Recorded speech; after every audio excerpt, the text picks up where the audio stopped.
어느 숲속에 사양노루 한 마리가 살고 있습니다. 어느 숲속에 그 사양노루 한 마리는 코끝에 와 닿는 향기를 느꼈습니다. 그러므로 사양노루 한 마리는 이와 같은 은은한 향기의 정체를 알고 싶었습니다. 어디에서 그리고 누구로부터 나오는 향기인지 매우 궁금했습니다. 그래서 그 향기를 찾아 나서게 되었습니다. 험준한 산을 넘고 비바람이 몰아치는 들판을 지나갑니다. 그런데 몇 날 며칠을 돌아다녀도 그 향기의 정체를 찾을 수가 없습니다. 어느 날입니다. 깎아지른 절벽 위까지 왔습니다. 사양노루가 생각합니다. 분명히 절벽 아래에서 나는 소리, 향기구나. 그래서 절벽 아래로 조심조심 내려가기 시작합니다. 그러다가 발을 헛디디는 바람에 낭떠러지로 굴러 떨어졌습니다. 사양노루는 그 자리에서 목숨을 잃었습니다. 그런데 사양노루가 죽은 자리에는 여전히 은은한 향기가 남아 있습니다. 사양노루가 찾아다닌 그 은은한 향기는 어디에서 나는 향기입니까? 사양노루 자신에게서 나온 소리입니다. 나오는 향기입니다. 그리스 철학자 소크라테스가 있습니다. 그리스의 철학자 소크라테스는 이런 말을 했습니다. 너 자신을 알아라. 나훈아가 부른 테스 형이라는 노래가 있습니다. 아시죠? 어쩌다가 한바탕 뼈 빠지게 웃는다. 그리고는 아픔을 그 웃음에 묻는다. 그저 와준 오늘이 고맙기는 하여도 죽어도 오고 마는 또 내일이 두렵다. 아, 테스 형, 세상이 왜 이래? 왜 이렇게 힘들어? 아, 테스 형, 소크라테스 형, 사랑은 또 왜 이래? 너 자신을 알라며 툭 내뱉고 간 말을 내가 어찌 알겠소? 모르겠소, 테스 형. 제가 이 노래를 부르려고 연습을 여러 번 했는데 안 돼. 그래서 그냥 가사만 제가 읽어드렸습니다. 소크라테스의 친구들이 소크라테스에게 질문합니다. 소크라테스, 너는 너 자신을 아느냐? 친구들의 질문에 소크라테스가 대답합니다. 나도 모른다. 그러나 나는 내가 나를 모른다는 사실은 알고 있다. 그렇습니다. 내가 나를 아는 일은 달나라를 탐사하는 것보다 더 어렵습니다.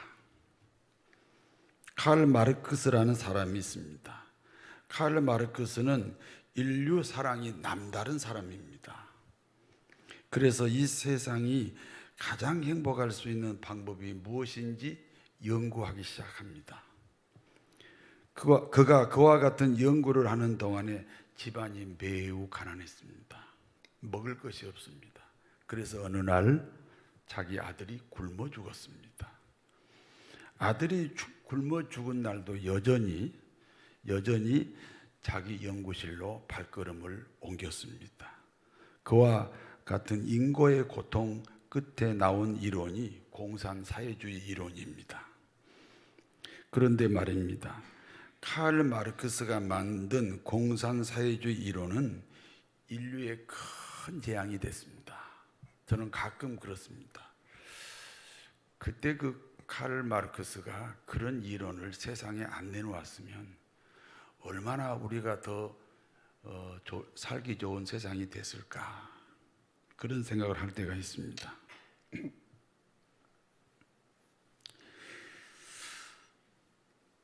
인류 사랑이라는 좋은 목적을 가지고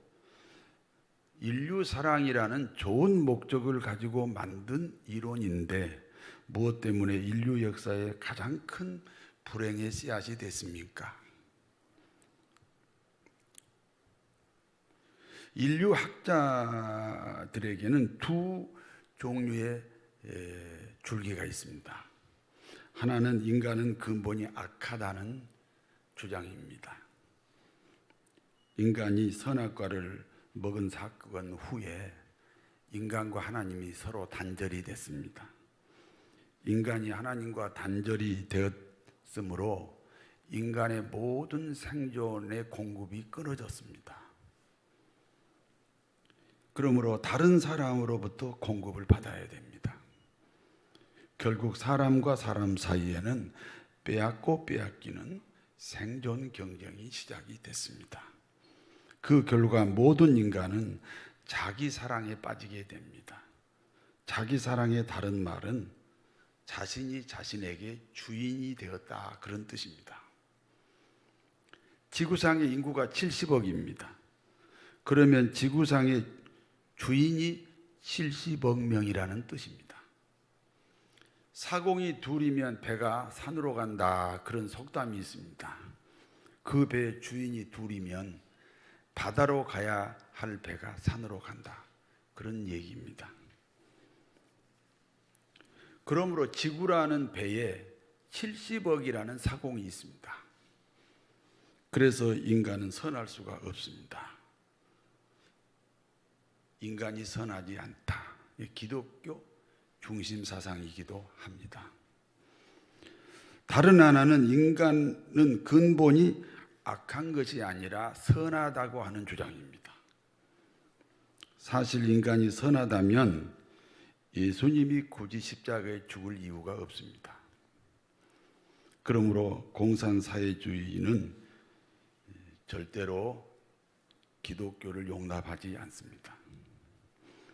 사실 인간의 근본이 선하다면 공산사회주의 이론은 인류를 행복하게 하는 방법이 될 수도 있습니다. 그러나 공산사회주의는 인류 불행의 씨앗입니다.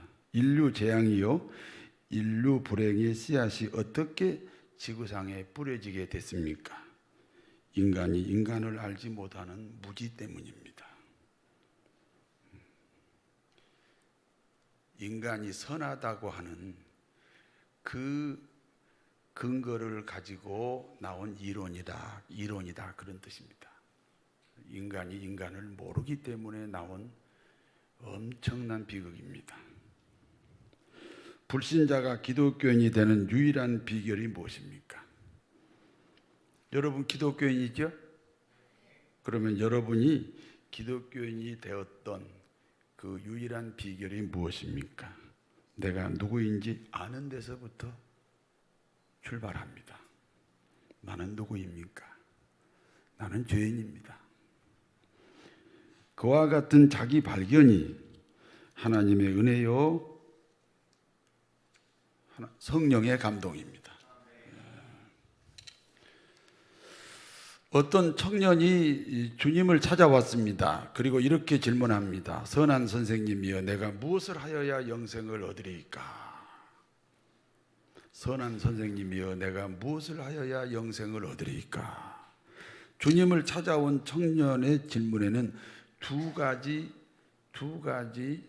잘못이 있습니다. 하나는 주님을 선한 선생님이라고 부르는 겁니다. 주님은 도덕 윤리 선생이 아닙니다. 이 기독교를 도덕 윤리 수준으로 보는 사람들이 많아요. 실제로 기독교인 중에서도 그런 사람이 많아요.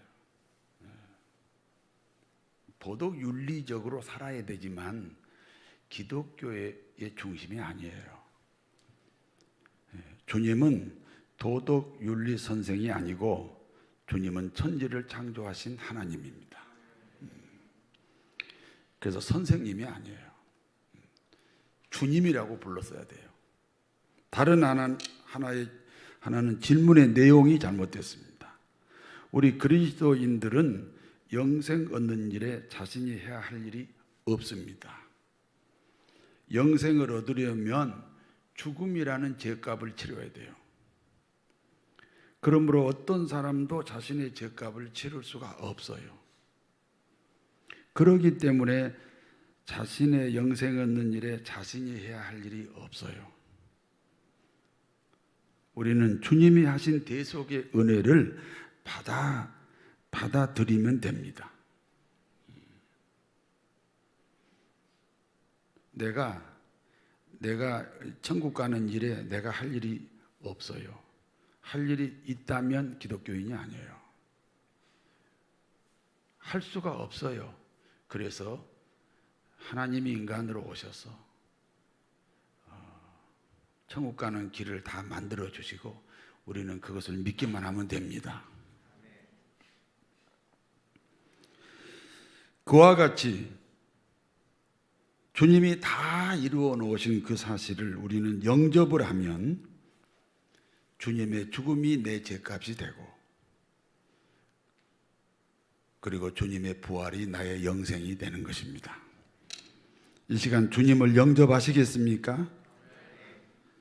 가슴에 손을 대고 저를 따라서 하시기 바랍니다. 주님, 나는 죄인입니다. 나의 죄값으로 십자가에 죽으신 주님을 마음에 영접합니다.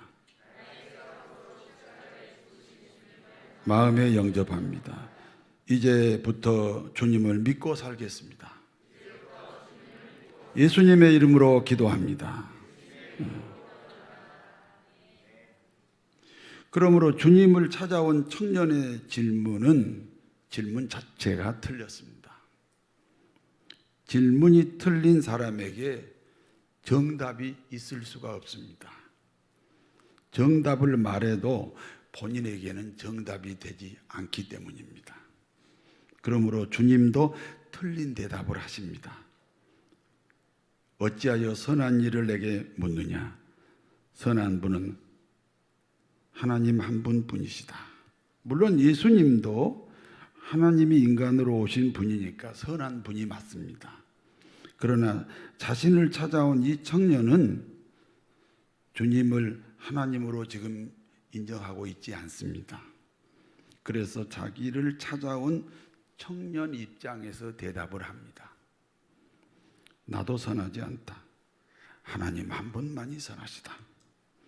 그러면서 영생을 얻으려면 계명을 지키라고 말씀하십니다.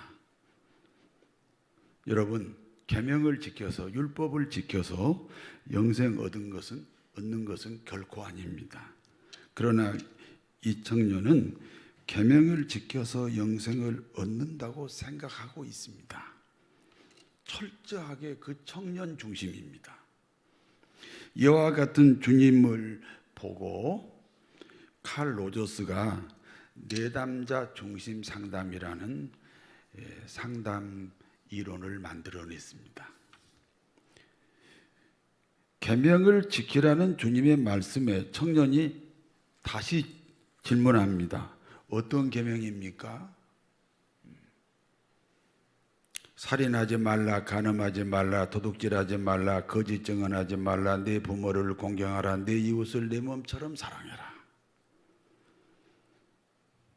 주님이 계명을 이렇게 계속 나열하자 그 청년은 자신 있게 대답합니다. 제가 이와 같은 계명은 어려서부터 다 지켰습니다. 그런데 아직도 무엇이 부족합니까? 이 청년은 오직 율법을 지킴으로 영생을 얻는다고 생각합니다. 결국 자신의 노력으로 영생을 얻는다는 거죠. 그런데 뭔가 늘 불안합니다. 그러므로 무엇을 더 보태야 합니까? 이렇게 예수님께 질문한 거예요. 그렇습니다. 율법은 그 율법을 지키기 위해 계속해서 율법이 만들어집니다. 그래서 율법은 계속해서 꼬리를 물고 계속 꼬리를 물어요.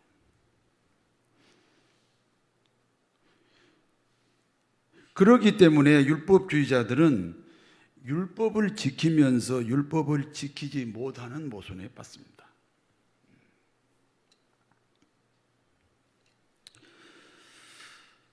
그와 같은 모순을 안고 사는 이 청년에게 주님이 매우 중요한 말씀을 하셨습니다. 마태복음 19장 21절입니다. 같이 읽습니다. 예수님께서 이르시되 내가 온전하고자 할진대 가서 내 소유를 팔아 가난한 자들에게 주라. 그리하면 하늘에서 보화가 내게 있으리라. 그리고 와서 나를 따르라. 내가 모든 계명을 지키기를 원하느냐? 그러면 내 소유를 팔아 가난한 사람에게 주라. 그리고 나를 따라오라. 그리하면 하늘에 보화가 있다. 저는 공식 석상에서 헌금 얘기를 꺼내본 적이 없습니다.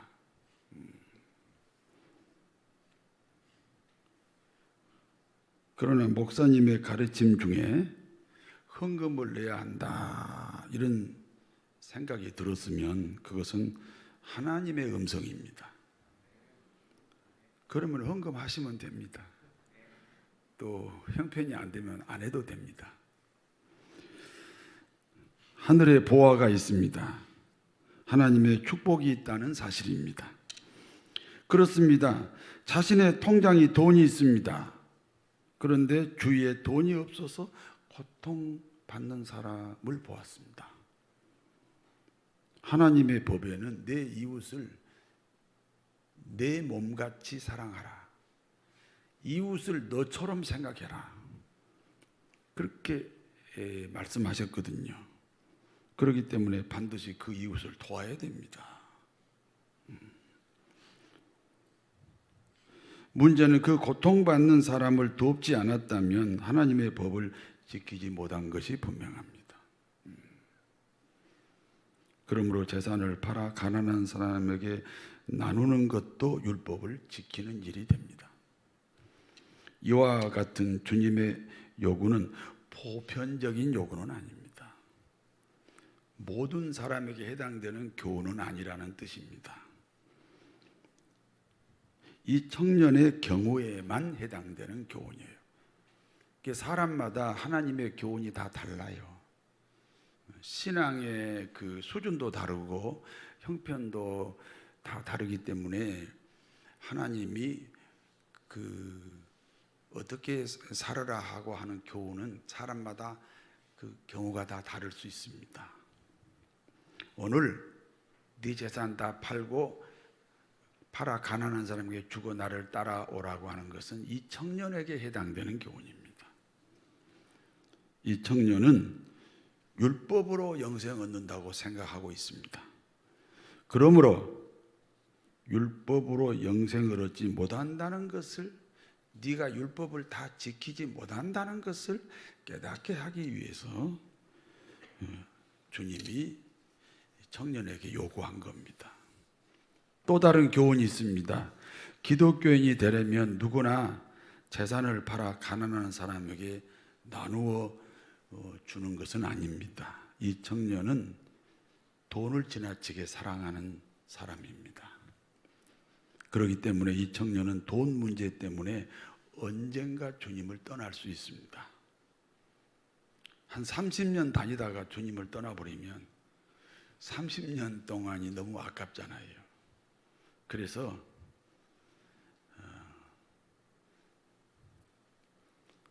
이 청년의 장애물은 돈이니까 그 장애물을 미리 제거하고 오라. 우리는 주님과의 사이에 누구나 다 장애물이 있어요. 여러분은 어떤 장애물이 있습니까? 여기 청년에게 장애물 제거를 요구하신 주님은 우리 모두에게도 지금 장애물 제거를 요구하신다는 사실을 기억하시기 바랍니다. 이 청년은 주님 말씀에 근심하여 돌아갔습니다. 마태복음 19장 22절 같이 읽습니다. 그 청년이 재물이 많음으로 이 말씀을 듣고 근심하며 가니라. 어떤 사람은 하나님 말씀 듣고 상쾌, 유쾌, 통쾌. 하나님 말씀 듣고 나갈 때 막 벙실벙실 웃으면서 나가는 그런 사람 있습니다. 그 속에 우상이 없기 때문입니다. 하나님보다 더 사랑하는 것이 우상입니다. 오늘 본문에 등장하는 청년은 주님 말씀 듣고 근심하며 돌아갔습니다. 그 속에 돈 우상이 있습니다. 돈을 하나님보다 더 사랑하면 그 돈이 우상이라는 사실입니다. 청년이 돌아간 후 주님이 말씀합니다. 마태복음 19장 23절에서 24절 같이 읽습니다. 예수님께서 제자들에게 이르시되 내가 진실로 너희에게 이르노니 부자는 천국에 들어가기가 어려우니라. 다시 너희에게 말하노니 낙타가 바늘기로 들어가는 것이 부자가 하나님의 나라에 들어가는 것보다 쉬우니라 하시니라. 부자가 천국 가기가 얼마나 어렵습니까? 낙타가 바늘길을 통과하는 것이 부자가 천국 가는 것보다 쉽다. 여러분 바늘길 아세요? 바늘길 지금 꿰일 줄 아세요? 바늘길. 그 바늘길가 얼마나 좁아요. 좁다.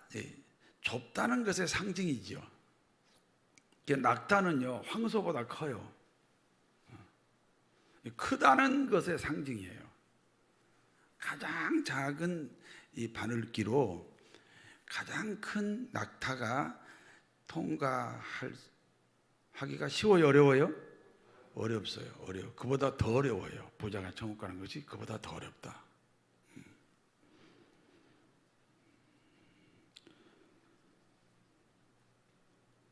낙타가 바늘길을 통과할 수 없습니다. 그러면 부자도 천국 갈 수 없습니다.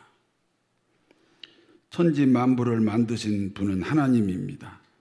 그러므로 천지 만물의 주인이 하나님입니다. 천지 만물 중에 하나인 사람의 목숨도 하나님의 소유입니다. 여러분 목숨이 누구 거예요?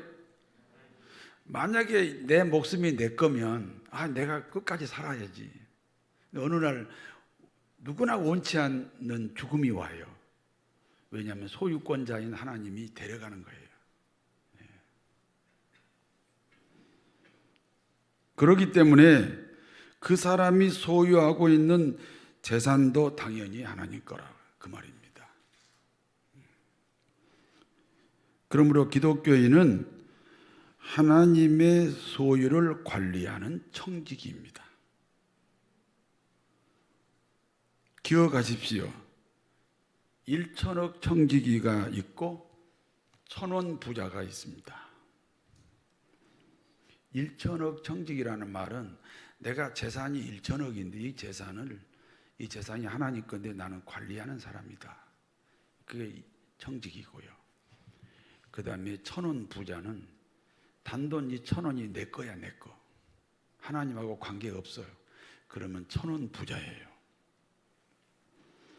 여러분은 1천억 청지기가 되고 싶습니까?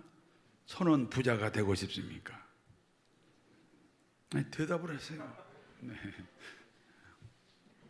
여기까지가 본문의 내용입니다. 이제 이 본문이 주는 교훈을 말씀드립니다. 첫 번째는 자기 발견입니다. 사양노루는 자기를 알지 못해서 죽었습니다. 너 자신을 알라라고 말한 소크라테스도 자신을 알지 못한다고 고백합니다. 인간이 인간을 몰라서 공산사회주의가 이 땅에 뿌리를 내렸습니다. 그러므로 인류 역사에 불행의 씨가 심어지게 된 겁니다. 나를 발견하는 것이 하나님의 은혜입니다. 이와 같은 은혜가 풍성하시기를 바랍니다. 두 번째는 부자 청년의 근심입니다. 장애물을 극복하지 못한 근심입니다. 하나님과 나 사이에 누구나 장애물이 있습니다. 때로는 내가 아는 기독교 상식이 신앙의 장애물이 될 수 있어요. 때로는 내가 오랜 동안 신앙생활을 해온 그 경력이 하나님과 나 사이에 장애물이 될 수도 있습니다. 저는 목사지만 한 번도 내 신념, 내 소신을 가져본 적이 없어요. 그 자체가 하나님과 나 사이에 장애물이 될 수 있어요. 왜냐하면 하나님의 통치가 신앙입니다. 하나님의 통치가 신앙이면 내 인생의 결정권자가 하나님이다, 그런 말씀입니다. 내 인생의 결정권자가 하나님이 맞습니까? 그러면 순종이 가능합니다. 패션 디자이너 코코 샤넬이 이런 말을 했습니다. 20살의 얼굴은 자연의 얼굴이다. 그러나 60살의 얼굴은 당신의 작품이다.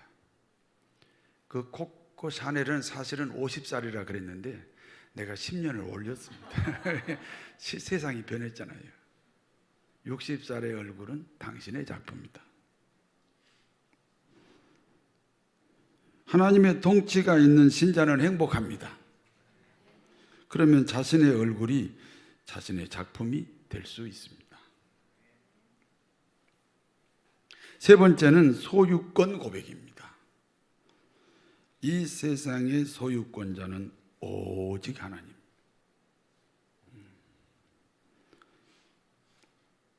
1천억짜리 청지기가 있고 1,000원짜리 부자가 있습니다. 어떤 사람으로 인생을 보내시기 원하십니까?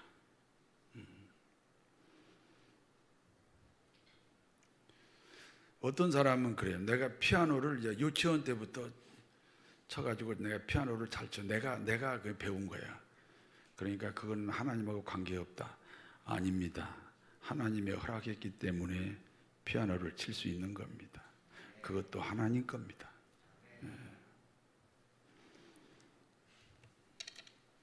내 목숨이 하나님 거니까 내 목숨에 연결되어 있는 모든 것이 하나님 거예요.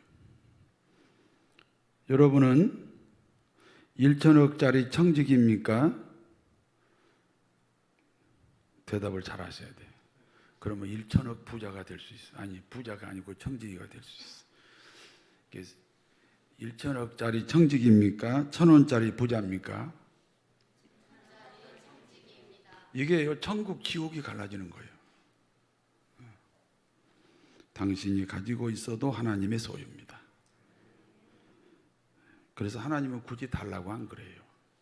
고백을 하라는 거예요. 고백을. 소유권 고백이 되지 않는 사람을 주님은 부자라고 불렀습니다. 부자가 천국 가는 것은 낙타가 바늘길을 통과하는 것보다 더 어렵습니다. 자기 발견과 장애물 제거와 소유권 고백을 통해서 천국 백성으로 살아가시기를 진심으로 축원합니다. 아멘. 전능하신 하나님, 자기 발견과 장애물 제거로 기뻐하며 감사하게 하옵소서. 걸어가신 하나님, 소유권 고백을 통해 청지기의 삶으로 살아가게 하옵소서. 예수님의 이름으로 기도하옵나이다. 아멘.